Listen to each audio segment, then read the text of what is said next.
Subscribe करें और bell दबाएं ताकि कोई खबर रह न जाए।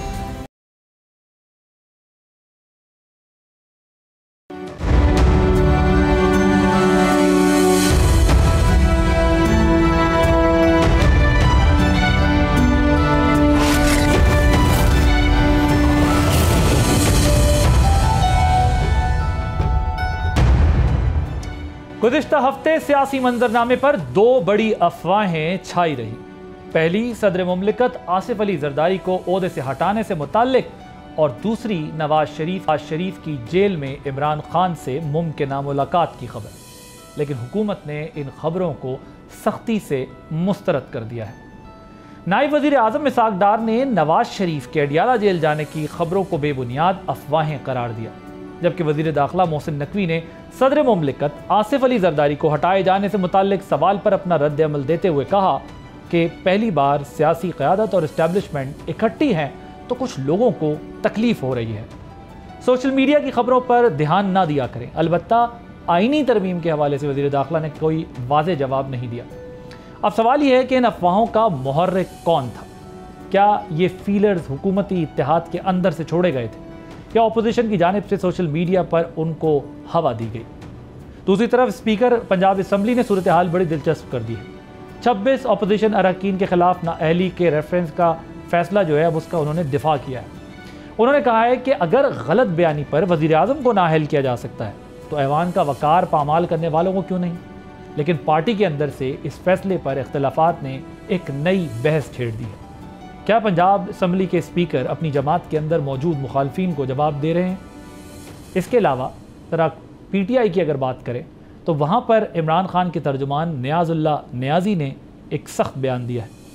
उनका कहना है कि दोस्त और दुश्मन सब इमरान खान को निशाना बनाने पर तुले हुए हैं। मज़ीद ये कि माइनस इमरान एक सियासी बगावत है जो कानूनी इंजीनियरिंग और अंदरूनी गद्दारी की मदद से तरतीब दी गई है। पानी PTI के मुताबिक इस प्लान को PTI क़यादत की खामोशी और बेअमली ने मुमकिन बनाया है। क्या इस बयान को पार्टी लीडरशिप के खिलाफ इमरान खान की तरफ से चार्जशीट समझा जाए? आप देख रहे हैं बोल आदिल अब्बासी के साथ। इस इशू पे बात करने के लिए हमारे साथ मौजूद हैं डॉक्टर तारिक फजल चौधरी साहब, फेडरल मिनिस्टर हैं for parliamentary affairs Pakistan Muslim league Nawaz से। अहमद उवैस साहब लॉयर हैं, PTI के सीनियर लीडर हैं। आप दोनों का बहुत शुक्रिया। I will start with you doctor साहब, मुझे ये बताएं कि इन अफवाहों का मुहर्रिक कौन था और ये क्या मकसद है इस सारे हंगामे का? बिस्मिल्लाहिर्रहमानिर्रहीम। देखिए, अनफॉर्चुनेटली दुनिया भर में और ख़ास तौर पे हमारी सोसाइटी में अफवाह साजी की जो फैक्ट्रियां हैं वो कुछ ज़्यादा चल रही हैं। और कोई एक, मैं अक्सर कहता होता हूँ कि कोई एक मीडिया से कोई एक एंकर, कोई सीनियर पर्सन, कोई एक व्लॉगर वो एक तरह मिसरा दे देता है और उसके बाद उसके ऊपर पूरी एक गजल लिखी जाती है। ये मुकम्मल जो अफवाहें इस वक्त आपको मैदान में नजर आ रही हैं, इनका कोई सर पैर नहीं है। और दूसरी बात ये है कि इससे अगर जो ये अफवाहें फैला रहे हैं उनसे मतलब पूछे कि इससे फायदा क्या है सिस्टम को, और सिस्टम इससे आगे कैसे कोई बेहतर नताइज ले सकता है। इसलिए हमने पहले दिन से इन्हें न सिर्फ कंडेम किया है और ये कहा है कि ये इनका हकीकत से कोई ताल्लुक नहीं है। और मेरा ख्याल ये है कि मीडिया को इस पॉजिटिविटी को प्रोपोगेट करना चाहिए। और जब तमाम जिम्मेदारान गवर्नमेंट साइड से, कैबिनेट मेंबरान, हर तरफ से ये बात आ रही है कि इस तरह की अफवाहें जो हैं उनमें कोई हकीकत नहीं है, तो मेरा ख्याल है फिर इस टॉपिक को और इस गुफ्तगू को किल होना चाहिए। हमें इसमें मजीद जो है डॉक्टर साहब ये बताएं कि जाना चाहिए। 2 दिन बाद जो है वो बयान आया इसके ऊपर, ये तो फौरन भी आ सकता था। नहीं, वो पूछा 2 दिन बाद क्या होगा। अब आज आप मेरे से पूछ रहे हैं, आपको कहे जी डॉक्टर तारिक जो है वो 6 दिन बाद इस पर बात कर रहे हैं। जब आप पूछेंगे मैं तभी बात करूंगा, इसके ऊपर कोई प्रेस कॉन्फ्रेंस करने की भी जरूरत नहीं है, क्योंकि जो हकायक होते हैं उनके ऊपर तो प्रेस कॉन्फ्रेंसेस की जाती हैं। लेकिन अफवाहों के ऊपर कौन प्रेस कॉन्फ्रेंस करता है? भाई साहब आप खुद समझदार हैं कि एक किसी ने एक शुकूक व शुबहात पे मबनी एक स्टेटमेंट दे दी और उसके बाद जो है वो हुकूमती नुमाइंदे या वफाकी वज़रा उस पर प्रेस कॉन्फ्रेंस करने बैठ जाएं कि ये जी अफवाह थी। मेरा नहीं ख्याल कि ऐसा होता है। इमरान खान तो इन तीनों चीज़ों से इनकार करते हैं, तो आपकी जमात या आप लोग अब समझते हैं कि वो सियासी फोर्स नहीं?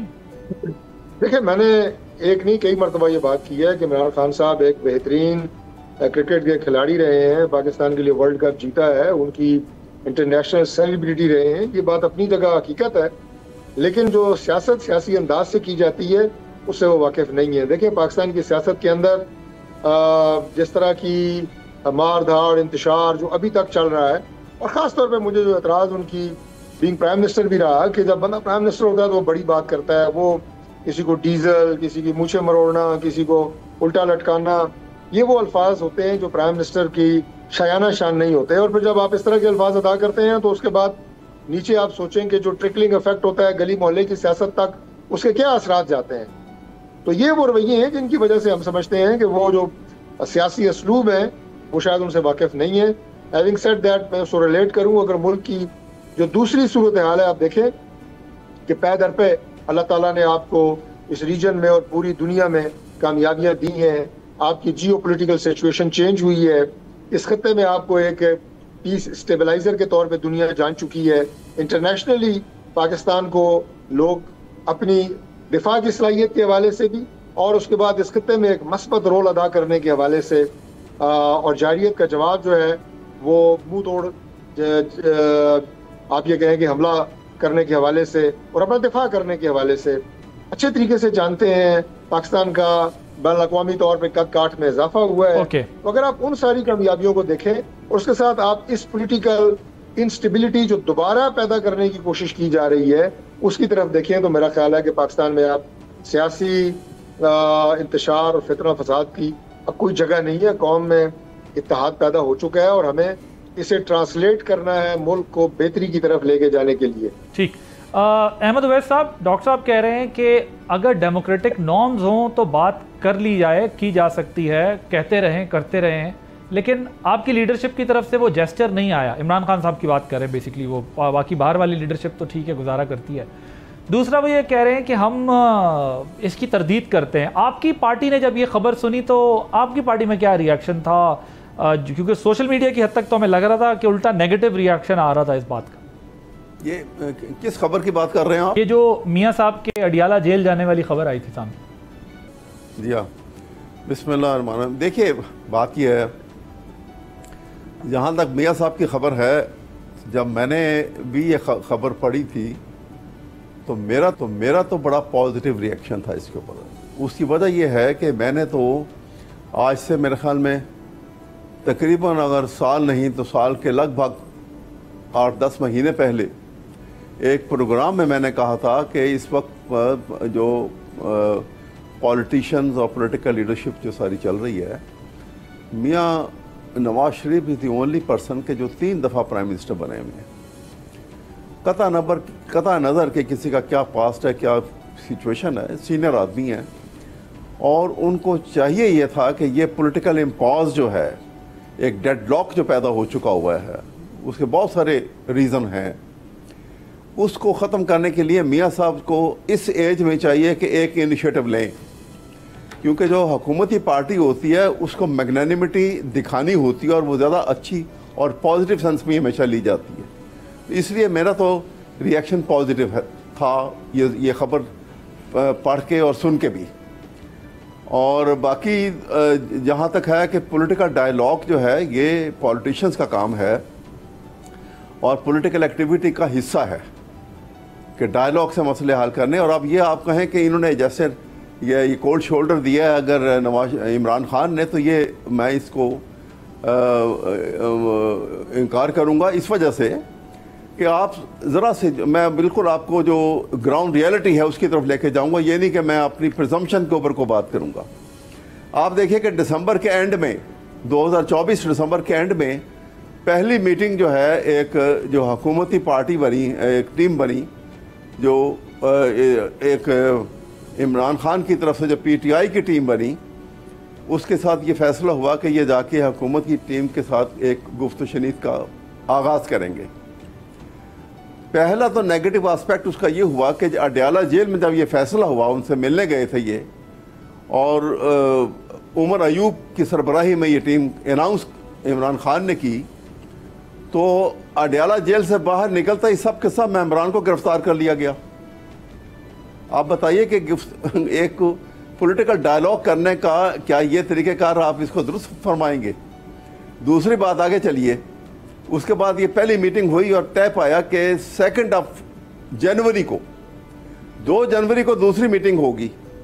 और वो दूसरी मीटिंग हुई, उसमें जब ये पीटीआई के टीम गई और वो वहाँ पे गालिबन स्पीकर नेशनल असम्बली के वहाँ उन्होंने अरेंज की थी ये मीटिंग। वहाँ पे अच्छे माहौल में अच्छी मुस्कुराहटों के साथ गपशप का एक बड़ा खूबसूरत एक इम्तजाज था, उसमें मीटिंग हुई। और वहाँ पे हुकूमती टीम की तरफ से ये कहा गया कि आप बेहतर है मुतालबात को आप तहरीरी तौर पे लिख कर ले आएँ ताकि हम बाकायदा तौर पे इसका आगाज़ कर सकें इस पॉलिटिकल डायलॉग का।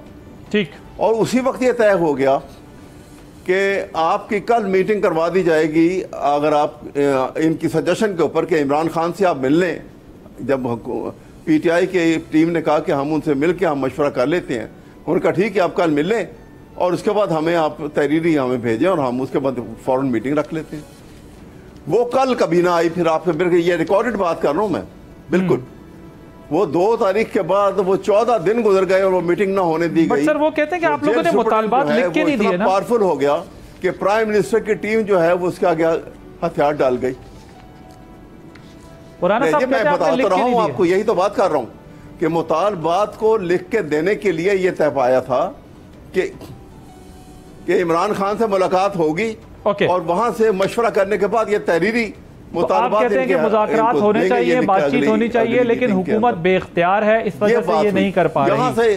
डॉक्टर तारिक फजल चौधरी साहब ये बताएं कि मुलाकात होने वाली मुलाकात की तरदीद जो खबर थी उसको तो आप लोगों ने डिफ्यूज़ कर दिया ये कह के कि ये खबर दुरुस्त नहीं है, अफवाह उड़ाई गई है, बेपर की है। लेकिन सदर मुमलिकत को हटाने वाली भी एक खबर चली कुछ अरसे के बाद कि उन्हें हटा दिया जाएगा। इसकी वजाहत मोहसिन नकवी साहब को करना पड़ी है। अब जो सहाफ़ी हैं जिन्होंने खबर दी है वो अपनी खबर पर अभी भी कायम है।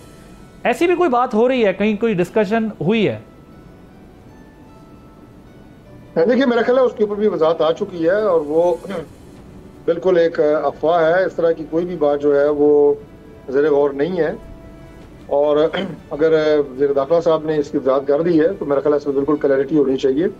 और इस चेंज का, इस तब्दीली का कतई तौर पे ना तो कोई चीज़ ज़ेर गौर है और ना इसका सिस्टम में कोई आप ये कहें कि इसकी रिक्वायरमेंट है या इसका फ़ायदा किसी को हो सकता है।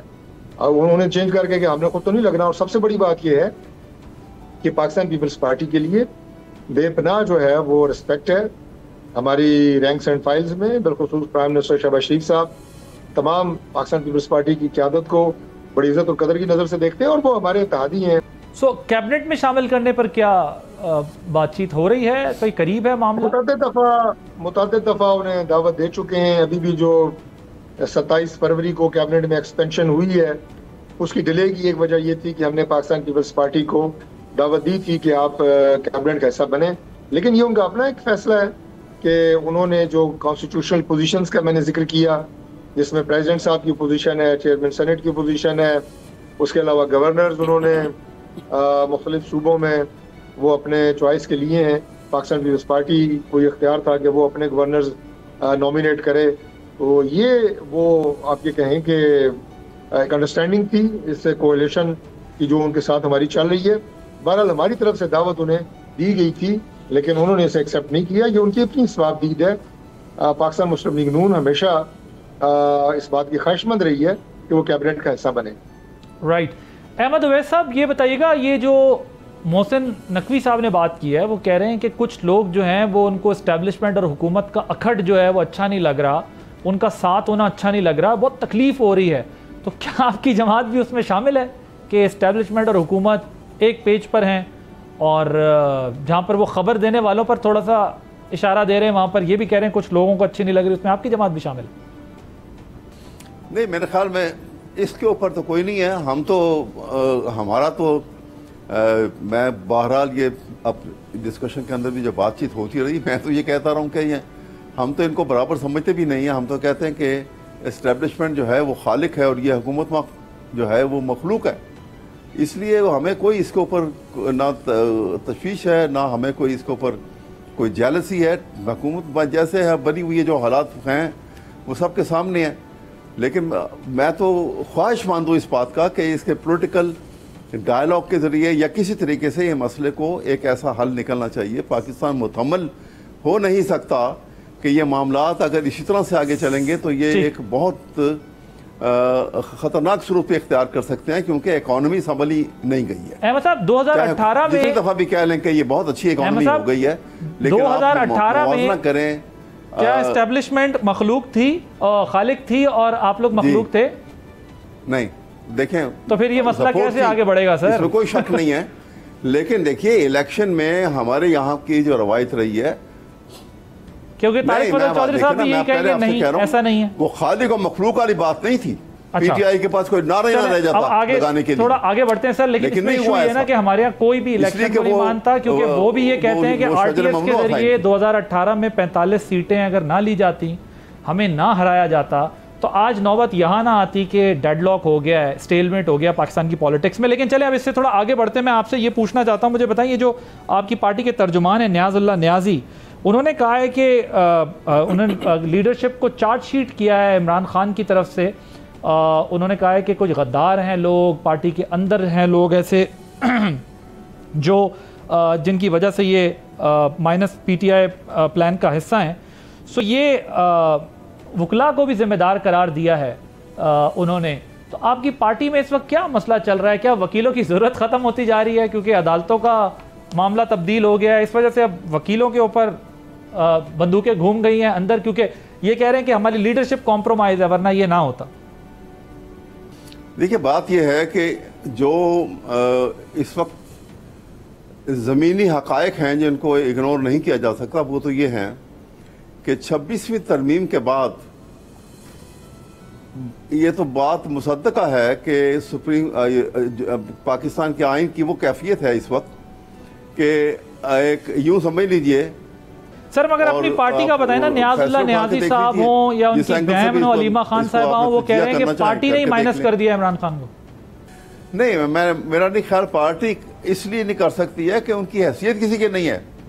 इमरान खान के बाद उसको माइनस करके पार्टी की तो कोई हैसियत नहीं रह जाती, इसलिए उसको माइनस कर नहीं सकते हैं। और इमरान खान की एक ऐसी अपनी एक ज़ाती कदावर शख्सियत है कि पार्टी जो है उनके नाम से कायम है और वो कायम रही। बट उनके तर्जुमान कह रहे हैं सर ये बात, ये इंडिपेंडेंटली इसको इस हैसियत में नहीं है, फिर तो ये इसके न्याजुल्लाह न्याजी तर्जुमान नहीं है। कौन? न्याजुल्लाह न्याजी इमरान खान के तर्जुमान नहीं है। क्या फरमाया आपने? मैं अर्ज कर रहा हूँ कि क्या न्याजी भी हैं, लेकिन देखें वो ये कह रहे हैं उनका जो मेरी जो नहीं सुनिए, मेरे मुझसे भी उनकी कई दफ़ा बात हुई है।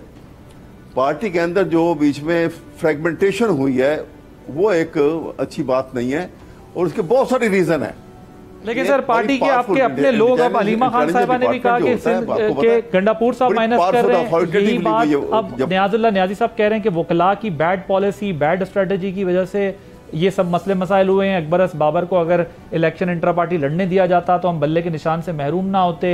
सो बहुत सारे इल्जामात लग रहे हैं। डॉक्टर साहब मैं आपकी तरफ आऊँगा, आप लोग कुछ रिलीफ फील करते हैं अब ये जो खबरें आती हैं अंदर कि पीटीआई में इमरान खान के ऊपर पार्टी के अंदर से लोग कहते हैं कि उनको माइनस किया जा रहा है, पार्टी खुद कर रही है? पहले सारा इल्ज़ाम आप लोगों पे लगता था, एस्टेब्लिशमेंट पे लगता था, और दूसरा फिर मैं ज़रा पंजाब असम्बली पे भी आपकी राय जानना चाहूँगा, पहले इस पे ज़रा कमेंट कीजिए।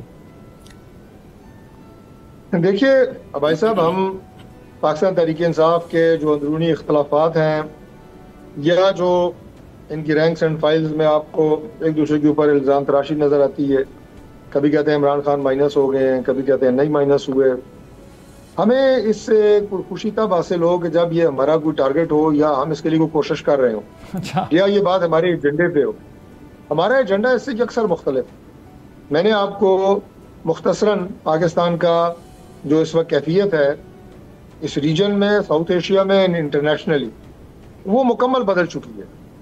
उस बदली हुई और बेहतर और एक जो ग्लोरीफाइड पिक्चर है पाकिस्तान की, उसे हमने न सिर्फ मेंटेन करना है बल्कि उसे आगे लेके जाना है और उसे ट्रांसलेट करना है पाकिस्तान की मुआशी तरक्की में, पाकिस्तान के अंदर स्टेबिलिटी में, पाकिस्तान के अंदर एक आम आदमी की ज़िंदगी में बेहतरी लाने के हवाले से सिक्योरिटी के मामला ठीक करने हैं, दहशतगर्दी का खात्मा करना है। हमारा फोकस वो है, तो सर हम उसमें लगे हुए हैं। अब आपको डॉक्टर साहब लगता है कि पीटीआई चैलेंज नहीं रही है आपकी हुकूमत के लिए?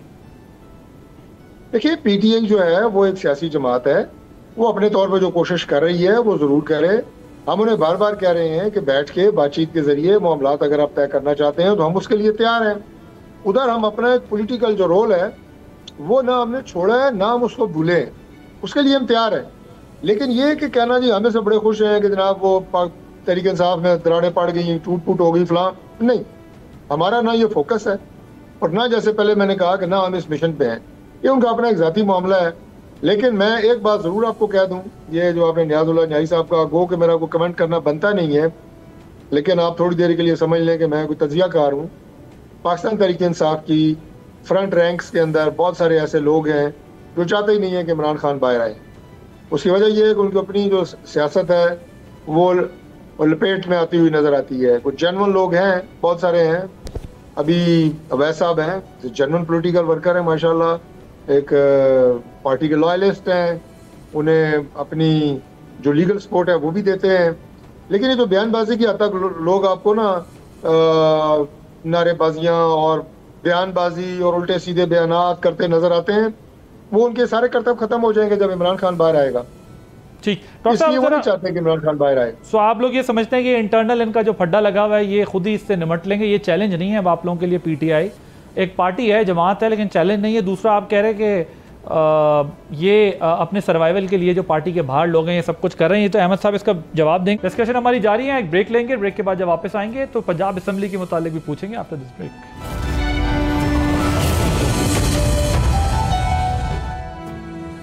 Welcome back. ये जो पंजाब असेंबली का रेफरेंस वाला मामला है, आपकी क्या इसके ऊपर पोजीशन है?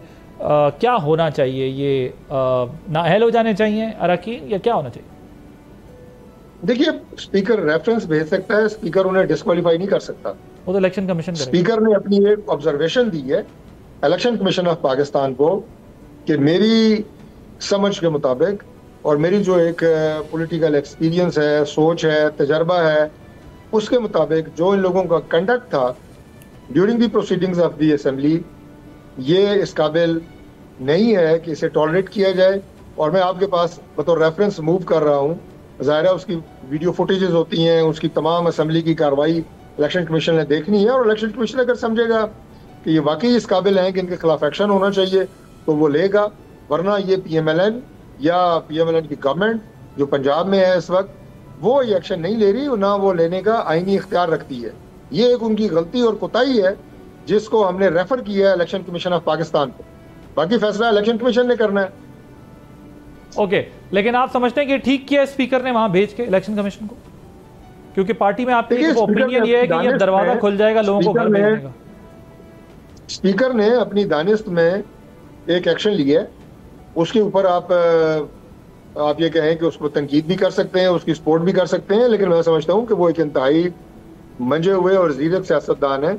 मैं तो उस कार्रवाई का हिस्सा नहीं था, लेकिन अगर स्पीकर पंजाब असेंबली मलिक अहमद खान, जो मैंने पहले भी अर्ज कर चुका हूँ कि उनकी सियासी तदब्बर पे और उनकी सियासी फहम व फरासत पे मुझे कोई शक नहीं है, ठीक, अगर उन्होंने ये एक्शन लिया है तो यकीनन ठोस जवाब इस बात का मौजूद है कि इनके खिलाफ एक शिकायत जो है रेफरेंस की शक्ल में वो इलेक्शन कमीशन को भेजे, जो उन्होंने भेजी है। बाकी election commission of Pakistan merit पे फैक्ट्स एंड फिगर्स देख के वो फैसला कर देगा। अहमद साहब, स्पीकर पंजाब असेंबली ने ये दलील दी है मलिक अहमद साहब ने कि वज़ीर आज़म अगर गलत बयानी पर नाअहल हो सकते हैं तो फिर MPs क्यों नहीं हो सकते? उनका तकद्दुस पामाल कर रहे हो, और साथ में मतलब वो इशारतन यही बात करना चाह रहे हैं ना कि आप मियाँ साहब के ऊपर ये 62-63 वाला मामला भी आया तो स्पीकर इख्तियारात नाअहली के लिए PTI आर्टिकल 62-63 में अब क्यों मुखालफत करी? आप लोग तो पहले हिमायत कर चुके हैं इस मसले में। देखिए, वज़ीर आज़म गलत बयानियों पे कौन से बरतरफ हुए? कोई भी नहीं हुए। नहीं, नवाज शरीफ साहब का जो 62-63 के ऊपर हवाला दिया है ना उन्होंने, कि उन्होंने जो बयान दिया है, आप 62 लेके गए थे ना। नवाज शरीफ का केस ये था कि फॉल्स डिक्लेरेशन था। उन्होंने बाकायदा एक वो फॉल्स डिक्लेरेशन था, नंबर 1। तो फॉल्स डिक्लेरेशन सर गलत बयानी होगी। 184(3) के तहत सुप्रीम कोर्ट में पिटीशन दायर हुई थी उनके खिलाफ, तो उसमें नहीं, गलत बयानिया और होता है, वो एक ओरल स्टेटमेंट भी बयानिया होता है। वो क्या होता है? डेक्लेरेशन ऑन ऑफ बाकायदा लिख के डेक्लेरेशन जो वहां पे दिया हुआ था वो फॉल्स था। वो उसमें आर्टिकल 62 और 63 के एम्बिट के अंदर आता था। और उसके साथ ये दूसरी चीज ये थी कि जब सुप्रीम कोर्ट में वो केस चल रहा था जिसमें 5 रुकनी बेंच सुन रहा था उसको, उसके अंदर वहां पर तमाम डॉक्यूमेंट्री प्रूफ के साथ इनकी प्रॉपर्टीज की जो डिटेल्स जो इन्होंने नहीं डिक्लेयर की हुई थी कि ये प्रॉपर्टी कैसे और कब ली गई थी, वो सारी की सारी वहां पे प्रोवाइड की गई थी, जो अभी भी जो इनकी वॉल्यूम 10 है उसके अंदर सारी महफूज है, वो डॉक्यूमेंट्री एविडेंस भी सारी महफूज है। वो मामलात और थे बिल्कुल, इसको उसके साथ इक्वेट नहीं किया जा सकता। लेकिन बहरहाल ये कोई अच्छा रुझान नहीं है कि ये इधर का हो या उधर का हो, ये पार्टी हो ये दूसरी पार्टी हो, और आज हुकूमत है कल अपोजिशन। यही कानून अरकान असेंबली पे अप्लाई क्यों नहीं हो चाहिए अगर प्राइम मिनिस्टर पे अप्लाई हो सकता? नहीं, ये देखिए ना, अप्लाई की बात नहीं, मैं तो ये कह रहा हूँ कि वो डिस्टिंग्विशेबल है। वो सूरत हाल और थी, वो आर्टिकल 62-63 वाली बात नहीं थी। ये तो वहां पे अंदर के ये अंदर जो होलिगनिज्म हुआ है, शोर हंगामा कहते हुआ है, और उसको बुनियाद बना के इन्होंने ये वहां पे ये लिख के भेजा कि इनको डिस्क्वालीफाई कर दिया। आपके ख्याल में क्या स्पीकर को इसका इख्तियार नहीं है? क्योंकि माजी में तो आप लोग कहते रहे ना कि ये स्पीकर का इख्तियार है कि वो चाहे तो ये लगा सकता है। जी बिल्कुल, मैं ये तो नहीं कह रहा कि इख्तियार नहीं, लेकिन इख्तियार देखिए, इख्तियार का आप जहां पे भी आप उसको अपने इख्तियारात को इस्तेमाल कर सकते हैं और उसको अब्यूज कर सकते हैं। It is miss use and abuse of the authority conferred on speaker on anybody else, दोनों तरीके से उसको इस्तेमाल हो सकता है। तो ये abuse of authority है जो स्पीकर साहब ने किया। राइट, तारिक साहब 1 मिनट कंक्लूडिंग रिमार्क्स कर रहा हूं। हाँ जी, देखिए बात यह है जी कि जो बात अभी वैसे साहब ने भी की है, पहली बात तो ये कि जो implementation of any article of constitution है वो यकसा लागू होगा, चाहे वो हमारी जमात माजी में रही है अपोजिशन में या गवर्नमेंट में या कोई दूसरी जमात है। तो लिहाजा उसमें ये तो नहीं हो सकता कि वो चॉइस और सिलेक्शन के मुताबिक जो है वो आर्टिकल्स इम्प्लीमेंट हों। दूसरी बात, मैंने दोबारा आपको ये बात मैं कहूँगा कि इसका फैसला मुस्लिम लीग नून की हुकूमत ने नहीं करना।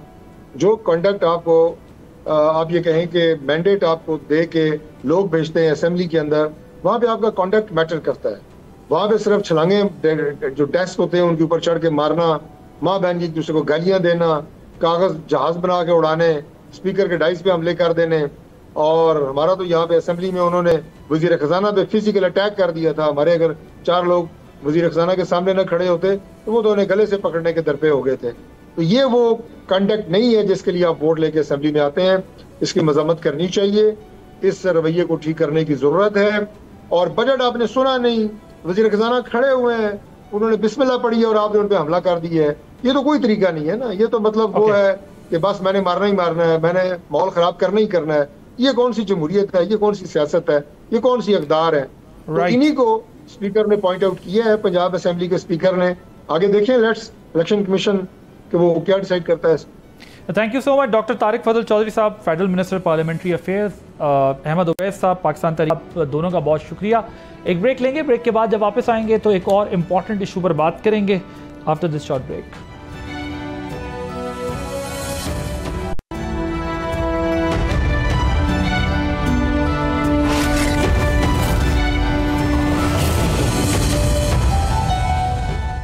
Welcome back. ऑपरेशन सिंदूर के दौरान हलाकतों और नुकसानात के सवाल पर भारत को शदीद मुश्किलात का सामना है, लेकिन भारतीय फौज की हलाकतों को खुलेआम तस्लीम करने से पब्लिक बैकलैश का खतरा भी है, जिससे नरेंद्र मोदी का बनाया हुआ झूठा बयानिया जमी बोस होने का खदशा है। इस शदीद अंदरूनी दबाव के बायस भारतीय फौज ने एक दरमियानी रास्ता निकाला और गैर एलानिया ऑपरेशन सिंदूर में हलाक होने वाले फौजियों के लिए एजाज़ात का ऐलान किया है। सिक्योरिटी फोर्सेस ज़राए के मुताबिक इंडियन फोर्सेस को भारी नुकसान उठाना पड़ा है। इंडियन हुकूमत और फौज हजीमत से बचने के लिए इसे छुपाती फिर रही है। अब फौजियों के मरने के बाद एजाज़ देने का फैसला हुआ तो उनकी हलाकत का एतराफ़ सामने आ गया। जिन हलाक फौजियों को एजाज़ात दिए जाएंगे इनमें भारतीय फ़ज़ाइया के 4 पायलट्स बशमूल 3 रफ़ाल तैयारों के पायलट्स और उधमपुर एयरबेस पर मारे गए जदीद दिफाई निज़ाम S-400 के 5 ऑपरेटर्स भी शामिल हैं, जबकि उधमपुर एयरबेस पर हलाक 9 फौजी एहलकारों को फौजी एजाज़ देने का फैसला किया गया है। एविएशन बेस राजौरी में 2 और उड़ी सप्लाई डिपो के OC समेत 4 जो है वो भारतीय फौजी हलाक हुए हैं जिन्हें एजाज़ दिया जाएगा, उनका नाम भी फहरिस्त में शामिल है। सिक्योरिटी ज़राए ने कन्फर्म किया है कि सिर्फ LOC पर इंडियन आर्मी को 250 से ज़ायद हलाकतों का सामना हुआ है। इस अमल को खुफिया रखने के लिए अब हलाक भारतीय फौजियों के लवाहिकीन पर दबाव डाला जा रहा है कि वो अपने प्यारों की तस्वीर सोशल मीडिया पर शेयर ना करें। सवाल यह है कि फिर क्यों मोदी सरकार पठानकोट और उधमपुर बेस पर नुकसानात की तरदीद करती रही?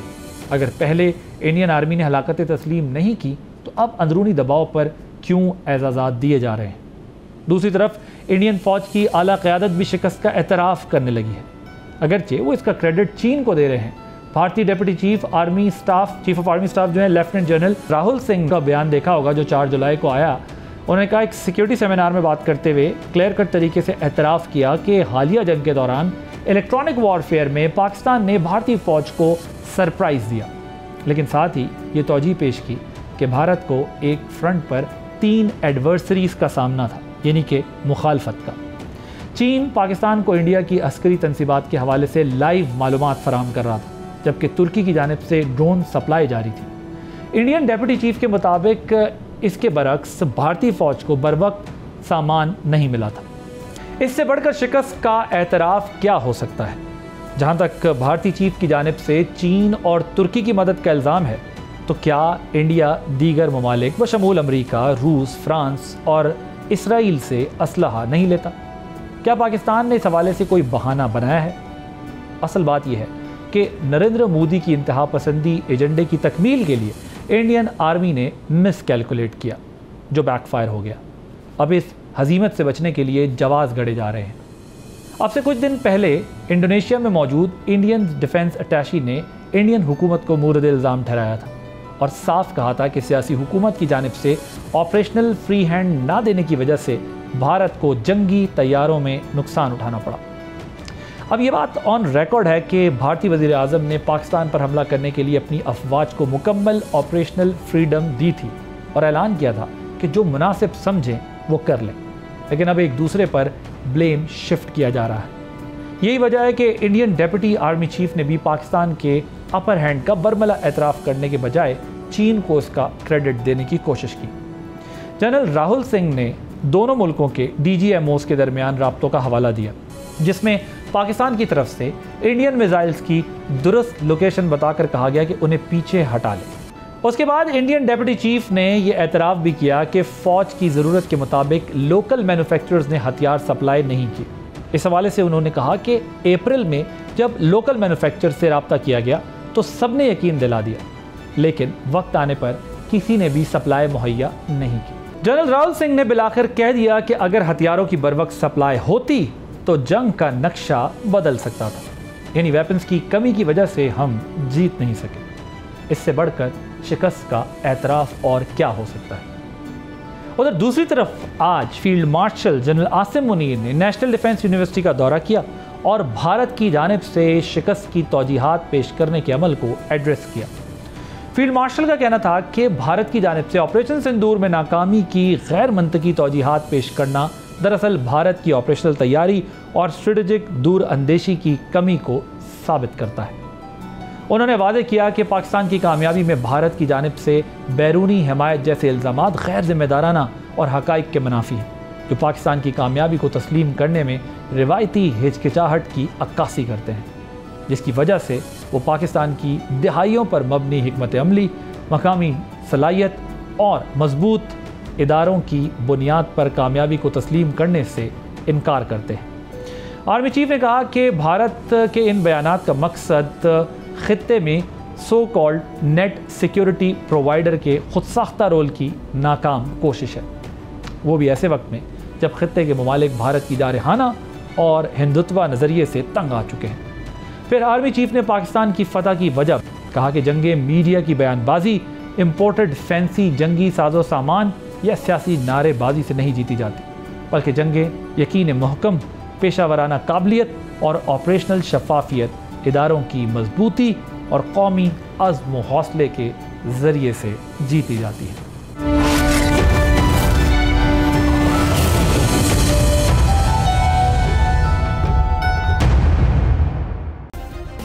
सब्सक्राइब करें और बेल दबाएं ताकि कोई खबर रह न जाए।